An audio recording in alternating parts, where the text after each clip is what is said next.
Então vamos dar continuidade no que a gente estava fazendo.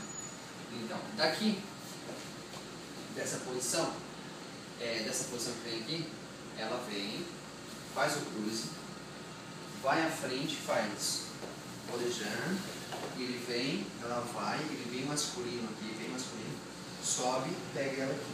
Tem muita potência e energia aqui, quase os dois querendo uma energia, tem uma energia aqui, ó. Aí agora ela vai para trás, vem, atrás, faz um bocadinho. E ele vai atrás com a direita, genera um boleio. Vamos de novo aí, Tati. Faz isso aí com a gente. Aqui a gente faz, ó.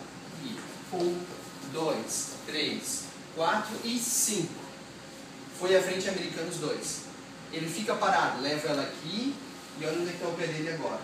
O pé atrás dela. Ele faz o giro, a abertura e segura aqui, segura. Segura aqui. O peito dela vem e segura ainda, dá um efeito. Vai. Atrás, aqui ele gira rápido, vai no pé dela de trás. Arrasta o pé dela de trás no cruze. Vai atrás e abre. Ela vai atrás, só pica. Não é boleio, pica. Depois vai à frente e ele faz 1, 2, 3, 4, abertura. A abertura genera uma volcada. Ele vai atrás com a esquerda e faz ela cruzar aqui. Vai à frente, à frente e faz isso aqui. Esse impulso.